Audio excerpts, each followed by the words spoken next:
Man, I think that's a perfect. I mean, you kind of already answered it, but it's a perfect like leeway into. So when should you date? Like when is a good time to date? Yeah. Yeah, well, to answer it explicitly, I think when you're ready for marriage. So if dating is a pathway to a promise, like that's how I would Yeah, define it. Dating is a pathway to a promise.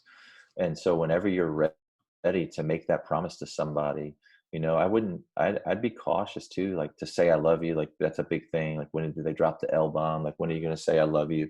It's like, man, you say I love you when you can prove it with a ring and say I want to spend the rest of my life with you, and I'm working hard to be financially independent for us, and I want to if a guy, like I want to provide for you, and I want to partner with you in ministry. Like I stood at a lot of weddings where it's just like, hey, what's happening today is a strengthening in ministry because she has a ministry and he has a ministry, and these two people in ministry are coming together to form one super strong ministry.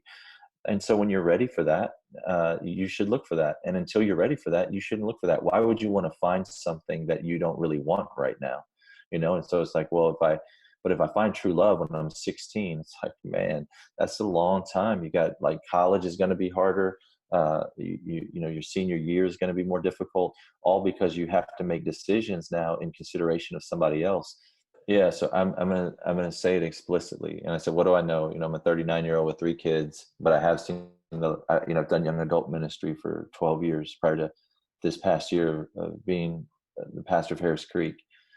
And I would just say I think that's foolish. I think it's foolish to um, go, try to maintain a relationship now until you're actually ready for marriage. Yeah, I think you're setting yourself up for failure. yeah. No, I think it's super wise. Something I've said to high school students and I've said to college students is just like ask them, hey, when is the absolute earliest you think you could get married? And usually they're saying things like 22, 24, 25. And it's like, great. So that means if you start dating at 17 and the year is 25, you're in lap 1 of 8. Like you're running 2 miles. Are you Hmm. are you willing to do that, right? Like, are you willing to pace yourself for 2 miles to get to that point at 25? And I think that's been a helpful framework of, It's oh good. yeah, because if I do that, then I better take that first lap slow, right? I better take the first Yeah. few laps super Yeah. slow. So it's those things like saying I love you, those things like talking through future, like those are things for lap 7 and lap 8, not for lap 1, lap 2. Yeah, that's why you're a world-class student minister, man. I'm thankful for you because that's you're dropping bombs. Those are good. That's good advice. Man, I appreciate that. You're a world class pastor, and I'm happy to be under you, Yeah. man. Let's Uh, keep going with this. yeah, yeah. Just keep. You're also very handsome. You're a great longboarder. I'm really impressed with that. Okay, so we talked about when, why not, who who should you be dating, and even with that like who should you be to date? Yeah. I mean, the scripture doesn't speak into dating at all. Like, I just want to give you that punchline. Make sure you guys know that. Like, the Bible is void for arranged marriages. I meant to say this earlier, so remind me where we are. But let me say this real quick: is I would also tell you, like, we have more dating help than we've ever had. We have dating apps. We have Tinder and Bumble. We have all kinds of personality tests, Strengths Finder, Myers Briggs, Enneagram, all kinds of things to help us in relationships, and we're getting worse at them. And so people are getting married later, they're getting married less, and marriages are ending more. And so there was something to I think this really happened, at least in our country, in the sexual revolution in the 60s, when you have the no fault divorce enters the picture. I mean, just the reality is, like, man, the more freedom we have in this, like the more we want to just like pursue the pleasures of our flesh, the worst we get at marriage. And so in considering who, I would think about, who's going to make a good husband or who's going to make a good wife. Yeah, can I tell you a story on this one? So I was in he said yes, but he's muted. uh, Yes, I was muted. Yes, please tell a story, JP. I was in biology class, and man, so I was in high school in biology class, had this huge crush on Kelly. and we're getting partnered up, My you wife? know. That's weird, man. No, no, not your wife. Different Kelly, different Kelly. Uh, we had this good clarification. The students go, "Wow, this just got interesting." I had this huge crush on this girl that Derek's never met named Kelly, and and the teacher was partnering us up. You know, like we are getting in partners to do a project. And so I'm sitting there and I'm like praying. I'm like, come on, like please, please, Kelly, like put me with Kelly. And then she's going, you know, she's like, all right, we want to put, you know, Fred with Samantha. We want to put Scott with Jennifer. Say Kelly, please say Kelly. And she says with Kelly. And I'm like, yes, yes, best day ever. You know, I'm partnered with my crush.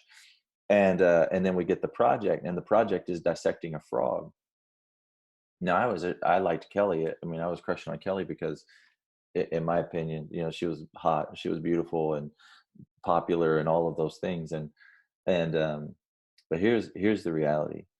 Man, Kelly didn't know anything about dissecting a frog. And she was the worst partner in the world. Like Yeah. she was struggling big time. Like she didn't want to touch the frog. And like now my grade is on the line. And I say that because I chose the wrong partner for the wrong reasons. Like I didn't understand what we were going to be doing. Yeah. And so to choose a good partner for marriage, you have to understand what marriage is. And like a lot of times people just think like you're stuck in your 23, 24-year-old self forever. And you know that marriage is just all about the physical and hey, I just want this accessory for my life. And the problem is like marriage is work, like what Derek and Kelly are doing right now. I mean, they've got two little kids in the house. You know, they're not, I know my friend's not getting a ton of sleep right now.